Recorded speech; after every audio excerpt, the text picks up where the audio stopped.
নমস্কার বন্ধুরা, welcome to এসটিওনিক sports. বন্ধুরা, এই ভিডিওতে আমরা কথা বলবো ফুটবল আপডেট নিয়ে, যেখানে বিদেশি প্লেয়ারদের নিয়ে কথা বলার রয়েছে, ইস্ট বেঙ্গলকে নিয়ে কথা বলার রয়েছে, কি পরিকল্পনা ইস্ট বেঙ্গল করছে প্লেয়ারদের নিয়ে সেই নিয়ে আলোচনা রয়েছে। তো খুবই ইন্টারেস্টিং ভিডিও হবে, শুরু থেকে শেষ পর্যন্ত দেখো।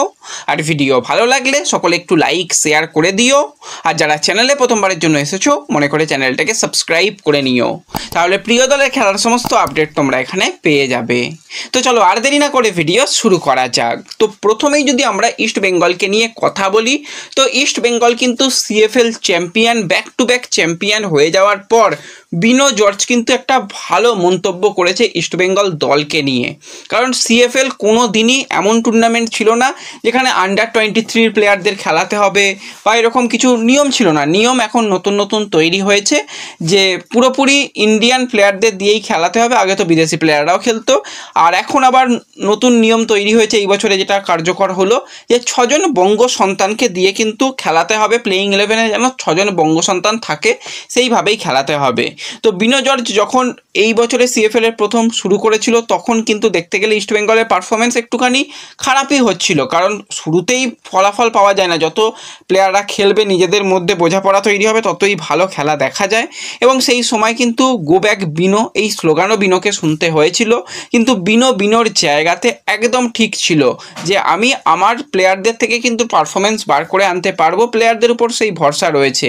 হ্যাঁ, সময়টা খারাপ যাচ্ছিল কিন্তু সেই সময়টা পাল্টাতে পারবে সেটা বিনো আশা করেছিল, এবং সেইভাবে দল ভালো খেলেছে। প্রথম দিকে প্রচুর প্লেয়ারের চোট আঘাত, মনতোষ মাঝি প্রথম ম্যাচ খেলার পর আর সেইভাবে তাকে দেখাই গেল না, পুরো লিগে তাকে দেখাই গেল না। আরেকটা ম্যাচে নেমেছিল বা দুটো ম্যাচ এরকম নেমেছিল, টোটাল 2-3টে ম্যাচ খেললো। তো সেই জায়গায় চোট, জেসিন প্রথম দিক থেকে তার ইঞ্জুরির সমস্যা ছিল, সায়নের ইঞ্জুরি ছিল। তো ওভারঅল পুরো দলটাই একদম ভুগছিল। যত সময় গেছে দলটা ভালো খেলেছে। সিনিয়র দলের অনেক প্লেয়ার খেলবে তোমাদের জানিয়েছিলাম ধারাবাহিকভাবে। প্রভাত খেলেছে, খুব ভালো পারফরমেন্স করেছে প্রভাত। এছাড়া যদি আমরা বলি ডেভিড, এডমন্ড, সবাইকে ব্যবহার করে ঘুরিয়ে ফিরিয়ে দেখা হয়েছিল। শুধু যে ডার্বি জেতার জন্য 7-8 প্লেয়ারকে নিয়ে আসা হয়েছিল সেটা নয়, তোমাদের জানিয়েছিলাম। সেইভাবেই খেলানো হয়েছে এবং দল সফল হয়েছে। এবং এই দলে বেশ কিছু ভালো ভালো প্লেয়ার রয়েছে যারা কিন্তু দুর্দান্ত পারফরমেন্স করেছে, কিন্তু সিএফএল চ্যাম্পিয়ন হয়েই তারা সরাসরি ইস্টবেঙ্গলের সিনিয়র দলে যাওয়াটা তাদের জন্য কঠিন। এটা একটা ধাপ, তো এর পরের ধাপগুলো তাদের পার করে তাদের আসতে হবে। তো সেটাই কিন্তু বিনো জর্জ জানিয়েছে যে কোচের সঙ্গে কিন্তু আমার নিয়মিত কথা হয়। কোচ জানতে চায় অস্কার যে কোন প্লেয়াররা আইএসএল খেলার যোগ্য বা সিনিয়র দলের যোগ্য। তো সেক্ষেত্রে বিনো জর্জ সেটা ঠিক করবে যে কোন প্লেয়ারকে পাঠানো যেতে পারে। তো সেক্ষেত্রে কোচ যেটা মনে করে প্লেয়াররা ভালো খেলেছে, এটা একটা স্টেট লিগ, সেখানে চ্যাম্পিয়ন হয়েছে, এবার কিন্তু তাদের উচিত আই লিগ খেলা। তো বেশ কিছু প্লেয়ার যাদের সঙ্গে ইস্টবেঙ্গলের কন্ট্রাক্ট রয়েছে, চাইছে বেশ কিছু প্লেয়ার যারা ভালো করে এসেছে তাদের সঙ্গে দীর্ঘমেয়াদী চুক্তি, অন্তত 3টে বছরের চুক্তি বা আরও বড় করে চুক্তি কিন্তু প্রত্যেকটা প্লেয়ারের সঙ্গে ইস্টবেঙ্গল ম্যানেজমেন্ট করার জন্য আগ্রহী রয়েছে। তাদের সঙ্গে কথাবার্তাও শুরু হয়ে গেছে। এবার চুক্তি করে কিন্তু তাদের বসিয়ে রাখাটা উদ্দেশ্য নয়, তাদের কিন্তু নানান আই লিগের দলে লোনে পাঠানো হবে, যেখানে গিয়ে তারা অন্তত গেম টাইম পাবে। ইস্টবেঙ্গলের ওই বেঞ্চে বসে থেকে তো কোনো দিন কোনো প্লেয়ার তৈরি হতে পারবে না। তো সেক্ষেত্রে লোনে অনেক প্লেয়ারকে ছাড়া হবে এবং পরবর্তী সময় আইএসএলের দলেও লোনে পাঠানো হবে যাতে গেম টাইম পায়। তো সেখানে তারা 1 বছর 2 বছর যদি ঠিকঠাকভাবে খেলে নিজেদেরকে আরও ডেভেলপমেন্ট করতে পারে, তখন কিন্তু তারা এসে সিনিয়র দলে আসবে। এটা কিন্তু বিনো জর্জ পরিকল্পনা করেছে এবং সেটা সকলের সামনে জানিয়েছে। আমি তো বলবো এটা খুবই ভালো সিদ্ধান্ত। এই নিয়ে আমরা অনেক দিন ধরেই কথা বলছিলাম যে দুর্দান্ত এই সিজনটা গেছে সায়নকে কি ইস্টবেঙ্গল সিনিয়র দলে খেলাতে পারবে? যদি না পারে তো উচিত সায়নকে গেম টাইম দেওয়ার জন্য অন্তত লোনে ছেড়ে দেওয়া হোক। ভাল্লাল পেকা, জেসিন, আমান, অনেক ভালো ভালো প্লেয়ার রয়েছে, নাসিব, তন্ময়। তো তাদের তো একটু গেম টাইমটা দিতে হবে। সেটা ইস্টবেঙ্গল ম্যানেজমেন্ট নাই পারতে পারে যে হ্যাঁ আমরা গেম টাইম দিতে পারছি না। তো সেটাই ইস্টবেঙ্গলের মূল উদ্দেশ্য রয়েছে যে প্লেয়ারদের সঙ্গে কথা বলে তাদের সঙ্গে দীর্ঘমেয়াদী চুক্তি করে তাদের কিন্তু লোনে ছাড়া। তো সেই নিয়ে আরও পরবর্তী সময় সমস্ত প্লেয়ারদের ধরে ধরে আলোচনা কিন্তু অবশ্যই করব। যদি তোমরা চাও সেটা কিন্তু আমাকে কমেন্টে জানিও, সেরকম একটা ভিডিও করারও ইচ্ছা রয়েছে। তো যাই হোক, এর সাথে সাথে আমরা যদি কথা বলি একটুখানি ইস্টবেঙ্গলের সিনিয়র দলকে নিয়ে। তো সিনিয়র দল কিন্তু প্রস্তুতি পর্ব নিচ্ছে, তাদের সামনে দুটো টুর্নামেন্ট পুজোর পরপরই কিন্তু শুরু হয়ে যাবে। আইএফএ শিল্ড, সেখানে খেলানো হবে প্লেয়ারদের, সিনিয়র দলই খেলবে সেখানে মূলত। তো তার জন্য প্রস্তুতি চলছে এবং তারপরই কিন্তু সুপার কাপ শুরু হবে 25শে অক্টোবর থেকে। তো সেখানের জন্য কিন্তু প্রস্তুতি চলছে। তো প্রস্তুতিতে কোনো রকম খামতি নেই, সবাই মোটামুটি ঠিকঠাক প্রস্তুতি নিচ্ছে। এবার সকলের মনে যেটা প্রশ্ন, বাজারে প্রচণ্ড পরিমাণে এই সমস্ত কথাবার্তা চলছিল যে সে চেন্নাইয়ে চলে যাচ্ছে। তোমাদের যেটা জানিয়েছিলাম, চেন্নাই অবশ্যই ইন্টারেস্ট শো করেছে, সেটা একদমই ভুল নয়।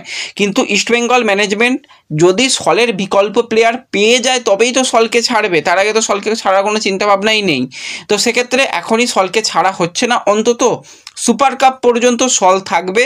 তারপরে কি সিদ্ধান্ত হবে, তাকে উইন্টারে ছাড়া হবে কি না হবে, নাকি তাকে রেখেই পরিকল্পনা করা হবে, সেই দিকে অবশ্যই ম্যানেজমেন্ট ভাববে। কিন্তু তার আগে কোনো রকমভাবে পরিবর্তনের জায়গা নেই। এবার যদি একদম তৎক্ষণাৎ কোনো ভালো প্লেয়ারকে পাওয়া যায়, তাকে ছাড়া যায়, সেটা পরের কথা, কিন্তু এখনই সেরকম কোনো পরিকল্পনা নেই। এবার সলকে ছাড়লে ইস্টবেঙ্গল কিন্তু বিরাট বড় ফেঁসে যাবে, কারণ ইস্টবেঙ্গলের কাছে কিন্তু বিদেশি ব্যাকআপ সেন্টার ব্যাক নেই, ইস্টবেঙ্গলের কাছে বিদেশি ব্যাকআপ মিডফিল্ডার নেই যে রাশিদের ব্যাকআপ হবে। রাশিদ সেন্টার ব্যাকে খেলে দিতে পারে, খেলেছে কত ম্যাচ সেটা আমরা জানি না, কিন্তু পারে।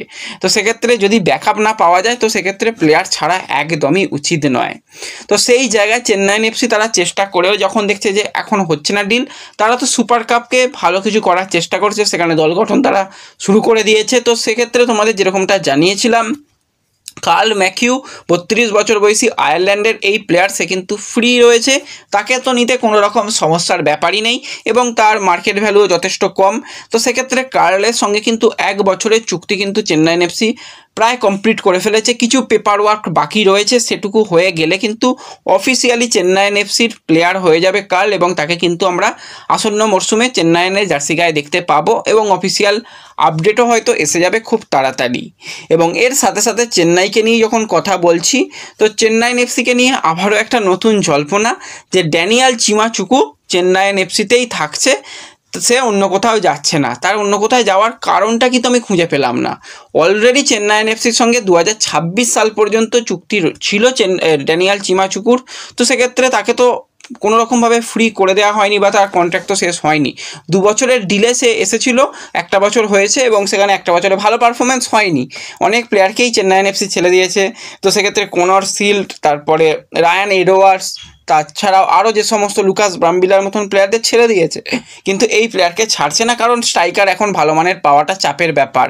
তো সেক্ষেত্রে 24 ম্যাচে 6টা গোল, 1টা অ্যাসিস্ট করেছে এই 34 বছর বয়সী নাইজেরিয়ান সেন্টার ফরওয়ার্ড। তো তাকে রেখেই পরিকল্পনা হচ্ছে, চেষ্টা চালানো হচ্ছে আরও একজন যাতে স্ট্রাইকারকে নিয়ে আসা যায়, সেই দিকেও নজর রয়েছে। যদি ঠিকঠাক স্ট্রাইকার পাওয়া যায় তো তাকে কিন্তু নিয়ে আসার একটা চিন্তা ভাবনা রয়েছে। দেখা যাক, সেই দিকে যখন অফিসিয়াল আপডেট আসবে জানিয়ে দেবো, এবং তারা খুব সম্ভবত অক্টোবরের প্রথম সপ্তাহতেই প্রস্তুতিও শুরু করে দেবে, এরকমটাই খবরাখবর বেরিয়ে আসছে।